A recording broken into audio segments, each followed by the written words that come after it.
Alhamdulillah. Mana nih? Ya, Ustadz kita mana? Pak Mahfud. Ya, mau nanya apa? Oh enggak, kalau persiapan sudah siapkan hari ini, tinggal putusan dari majelis, maka kita akan mendengarkan putusan itu. Tentu apapun hasilnya kita akan menunggu di sana, dan saya kira saya dengan Pak Mahfud orang yang sangat taat pada konstitusi, apapun pasti akan kita ikuti. Dan tentu saja tim hukum juga sudah menyiapkan itu, maka tugas kita hari ini adalah datang untuk mendengarkan putusan ini. Nanti akan ada pesan yang disampaikan enggak Mas, kalau di hari pertama kan Mas Ganjar juga dan Prof Mahfud sempat menyampaikan beberapa hal. Nah, di hari putusan itu bagaimana nanti? Oh tidak, kalau kita hari ini kan hanya mendengarkan saja. Semuanya diserahkan kepada majelis. Ya, yuk kita berangkat. Oke. Ya. Sebelum berangkat doa dulu kan. Kita mau baca doa dulu. Oh, mau doa. Pak Magdir, Sini, sini. ini kan momen-momen yang kita tunggu ya. Momen yang sangat bersejarah buat bangsa ini. Kita menunggu putusan Mahkamah Konstitusi yang sangat historis, ya, sangat bersejarah, dan kita punya optimisme untuk mendengarkan putusan yang progresif. Dalam konteks ini, tadi Pak Ganjar sudah mengatakan, apapun putusan MK, kita akan respect putusan MK. Kita akan jalankan. Tapi tidak ada salahnya kalau kita membacakan doa. Doa ini agak panjang, saya sudah lihat tadi malam doanya. Tapi buat saya penting ya, karena ini mengingatkan kita akan pentingnya MK dalam konstelasi hidup kita berbangsa dan bernegara. Momen-momen kebenaran ini penting, karena kita bisa bertanya pada diri kita sejauh mana kita jujur terhadap diri kita, sejauh mana kita jujur terhadap Tuhan yang Maha Esa, sejauh mana kita jujur terhadap konstitusi, sejauh mana kita jujur terhadap demokrasi. Nah, inilah mungkin esensi yang kita ingin ya sampaikan pada kesempatan ini. Pak Magdir ini Rois Aamnya TPN, Kiai Haji Magdir Ismail. Jadi ya, dia sebentar lagi akan kasih khotbah, ya kan, di Masjid Istiqlal. Dir. Ya, makasih. Assalamualaikum warahmatullahi wabarakatuh. Saudara-saudara, saya ingin kita berdoa menurut cara Islam. Tapi sebelum kita berdoa, mari kita bersama-sama baca Al-Fatihah terlebih dahulu.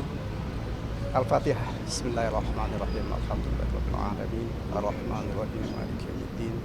Iyyaka na'budu wa iyyaka nasta'in. Ihdinas siratal mustaqim. Siratal ladzina an'amta 'alaihim ghairil maghdubi 'alaihim waladdallin. Bismillahirrahmanirrahim. Allahumma inna nas'aluka salamatan fid din wa afiatan fil jasadi wa barakatan fil rizki wa taubatan qabdal maut wa rahmatan indal maut.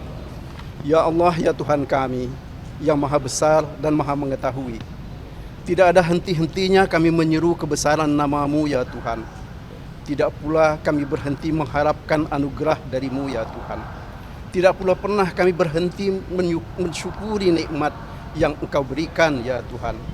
Seperti kami tidak pernah berhenti berdoa di siang hari dan malam hari dalam keadaan sepi dan damai dan ramai, agar Engkau mengabulkan doa kami, terutama berhubungan dengan ikhtiar kami mencari keadilan dan kebenaran dari bagi bangsa kami. Jadikanlah ikhtiar kami di Mahkamah Konstitusi ini sebagai amal dan kebaikan kami dalam pengabdian kami untuk bangsa ini. Berikan kekuatan dan keteguhan hati kepada kami dalam menegakkan kebenaran dan keadilan ini ya Tuhan. Lindungi kami dari segala bentuk pengaruh buruk, baik yang datang dari manusia atau yang datang dari setan yang secara abadi menjadi musuh kami.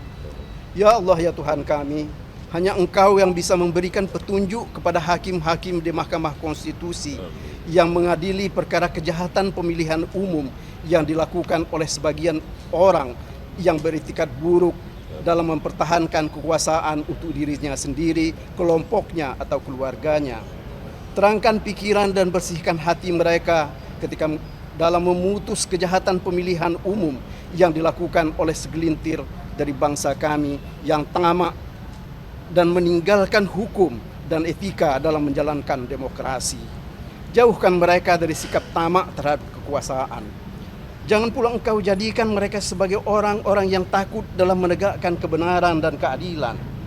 Bukakanlah pintu hati mereka bahwa tanggung jawab mereka bukan hanya kepada pemerintah atau kepada Mahkamah Agung atau kepada Dewan Perwakilan Rakyat, karena mereka dipilih dan mewakili ketiga lembaga itu. Tetapi mereka harus bertanggung jawab terhadap seluruh bangsa Indonesia sekarang dan masa yang akan datang, dan akhirnya akan bertanggung jawab terhadapmu di hari akhir, ya Allah. Terangkanlah pikiran dan bersihkan hati para hakim konstitusi dalam memutus kejahatan pemilihan umum ini. Karena bagi kami, Pilpres ini bukan hanya karena masalah kalah dan menang, tetapi adalah sebagai upaya memelihara akal budi dalam menegakkan kebenaran dan keadilan.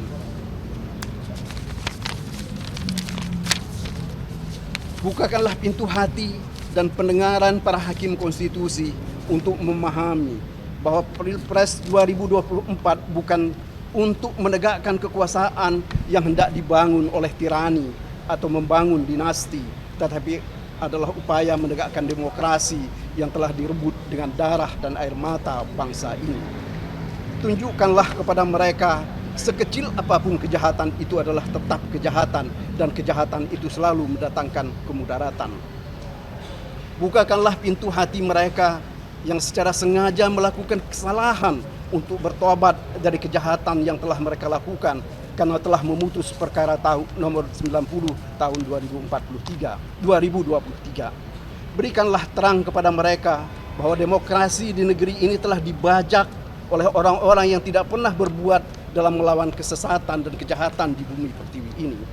Lindungilah para hakim di Mahkamah Konstitusi dari sikap sesat dan pengaruh jahat dari orang-orang yang selalu bangga dengan kejahatan mereka. Teguhkanlah hati para hakim di Mahkamah Konstitusi untuk menyampaikan kebenaran meskipun pahit, seperti para sahabat pengadilan yang sudah menyampaikan pikiran dan pendapat mereka bahwa ada yang salah dalam pelaksanaan pemilihan presiden yang dilakukan tahun 2024 ini.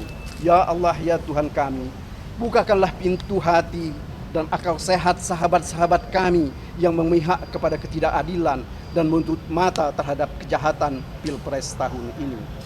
Terangkan pikiran dan nurani mereka untuk menjunjung tinggi kebenaran dan keadilan, dan menunjukkan kepada mereka sekecil apapun kejahatan itu adalah tetap kejahatan, dan kejahatan itu akan selalu ditulis meskipun hayat sudah tidak dikandung badan. Ya Allah, ya Tuhan kami, jangan engkau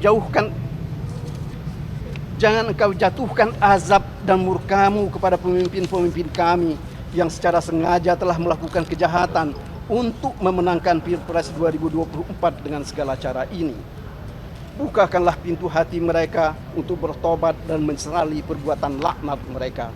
Jangan pula engkau biarkan para pemimpin kami akan menjadi megalomania karena harus dengan kekuasaan. Tunjukkanlah kepada para pemimpin kami bahwa kekuasaan itu tidak pernah ada yang kekal, dan kekuasaan itu adalah titipan rakyat. Suatu saat akan diminta dan harus dikembalikan secara baik, dan dapat juga diminta secara paksa. Janganlah engkau jadikan pemimpin kami menjadi orang-orang yang berkhianat kepada rakyat dan negara ini demi memperpanjang dan mempertahankan kekuasaan mereka.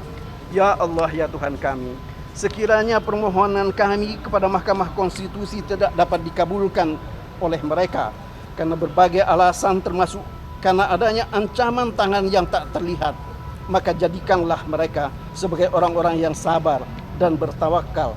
Jadikanlah pula kami sebagai orang-orang yang tetap sabar dalam menggunakan akal budi kami dalam menghadapi keadaan ini.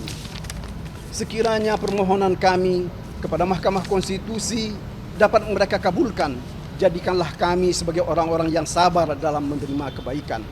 Jauhkan kami dari sikap ria dan sombong, serta sikap-sikap buruk dan tidak terpuji. Jangan engkau jadikan kami, bangsa kami, menjadi bangsa yang biadab, meninggalkan kebaikan, meninggalkan tata krama dan sopan santun karena untuk mempertahankan kekuasaan. Bukakanlah pintu tobat-Mu kepada bangsa yang telah melakukan keburukan ini, ya Tuhan. Beri kami kekuatan dengan kekuatan-Mu. Hanya kepadamu kami memohon, ya Allah. Hanya kepadamu, ya Allah, kami menyembah, dan hanya kepadamu kami meminta pertolongan. Rabbana atina fid dunya hasanah wa fil akhirati hasanah wa qina azabannar. Terima kasih atas perhatian kawan-kawan semua. Assalamualaikum warahmatullahi wabarakatuh. Terima kasih semuanya ya. Nanti kita ketemu di MK ya. Terima kasih ya. Terima kasih Pak. Prof, semangat Prof.